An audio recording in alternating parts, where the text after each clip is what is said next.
restera, peu importe le temps. Ok, très bien. Merci. Bien, Monsieur Maître Branco, s'il est connecté, vous pouvez prendre la parole. Merci, monsieur le... On va considérer qu'il est 12h45 pour que ça soit facile à calculer. Donc, on va ajouter les 3 minutes supplémentaires. Maître Branco, vous avez la parole pour votre plaidoirie. Merci, monsieur le Président. Messieurs de la Cour, j'ai l'honneur et l'émotion de plaider à travers la liberté d'un homme, celle d'un peuple, qui a été meurtri ces dernières années par une confrontation politique particulièrement dure, qui a emporté la vie de près de 60 de ses citoyens dans le cadre d'une répression particulièrement violente des mouvements d'opposition qui au Sénégal s'instituaient. La liberté de M. Sonko emporte celle d'un peuple qui souhaite, le 24 février prochain, pouvoir choisir librement et souverainement ceux qui auront à le diriger et le représenter. Elle emporte aussi les vies de 1000 prisonniers que nous considérons comme étant politiques, qui, du fait de leurs opinions, de leur participation à des manifestations, sont détenus le plus souvent sans condamnation, de façon provisoire et illimitée, du fait de procédures qui sont menées à leur encontre. Je suis venu aussi plaider l'état de droit et la possibilité pour le Sénégal, elle illustre les plus grands principes de droit international et humanitaire et des droits de l'homme qu'ont fécondé la société internationale, de se montrer à la hauteur de son histoire en libérant M. Sonko, en le réintégrant aux listes électorales et en annulant la dissolution de son parti, le PASTEF, qui a été décidé par son principal concurrent. Ces derniers temps, ces derniers jours, nous avons reçu de nouvelles informations qui n'ont pas été versées au dossier pour ne pas retarder la procédure, qui ont amené le président de la République du Sénégal à dissoudre la commission électorale afin de d'en remplacer les membres par des personnes qui le seraient plus proches. M. Macky Sall l'a décidé parce que la Sénat, cette commission électorale, avait enjoint la Direction générale des élections à réintégrer M. Sonko dans les fichiers électoraux et lui permettre de participer à ces élections. La Sénat l'avait fait parce qu'un tribunal, le tribunal de Ziguinchor, avait eu le courage, dans un contexte d'intense répression,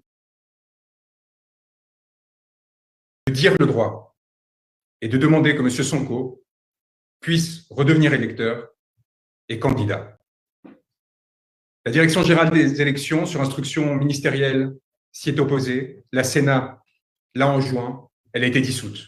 C'est aujourd'hui dans ces circonstances que nous avons à plaider devant vous et à demander à la Cour communautaire d'intervenir afin de s'assurer que ces violations des droits fondamentaux de M. Sonko, mais encore une fois, à travers lui, de l'ensemble du peuple sénégalais, s'arrêtent. L'urgence nous apparaît manifeste et évidente. La nécessité de se prononcer en référé en procédure accélérée également. Nous sommes à quelques semaines de la déclaration par le Conseil constitutionnel des listes de candidatures qui vont permettre à certaines personnes de se présenter à l'élection de février 2024. Sans votre décision, messieurs de la Cour, il sera impossible à M. Sonko de se présenter.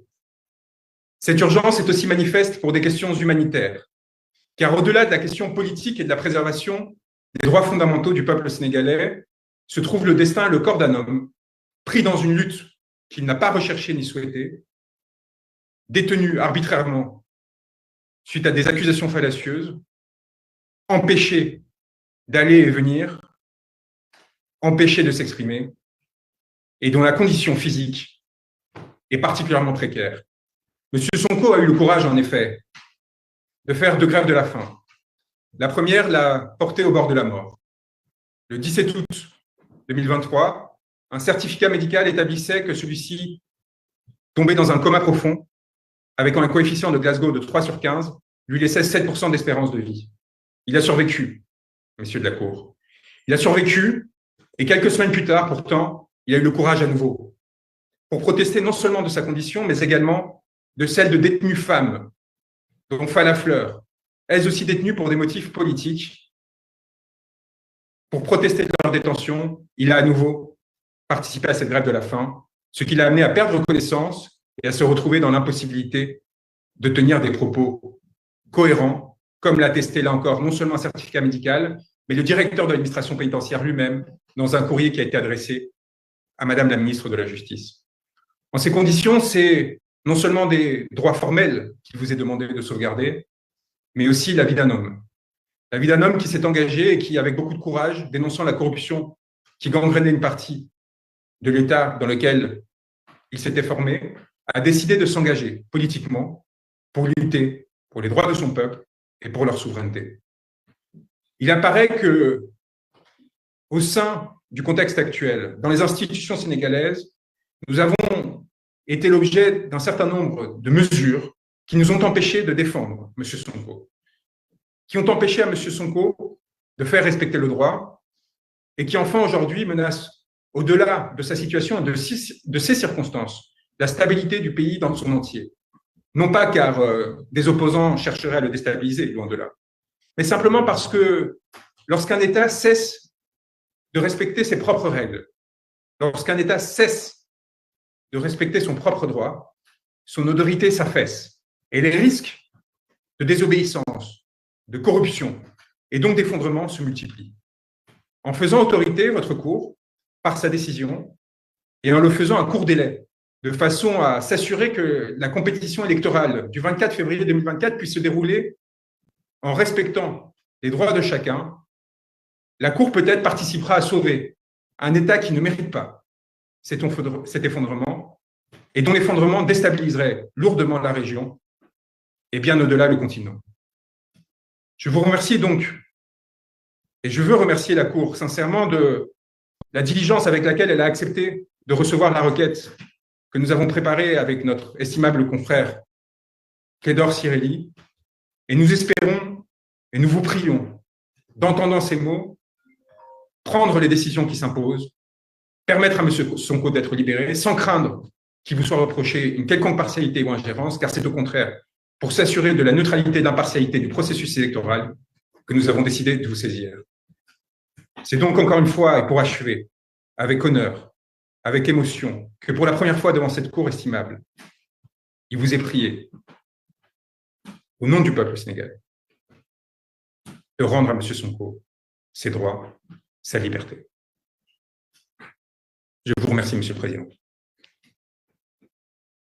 Merci, Maître Branco. Maître Kédor Sireli, vous avez encore 15 minutes, hein, que je vois.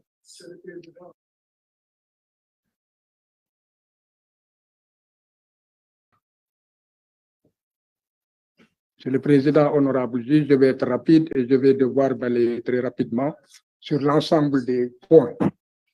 En connaissant en fait la pratique de la Cour et les exigences, je vais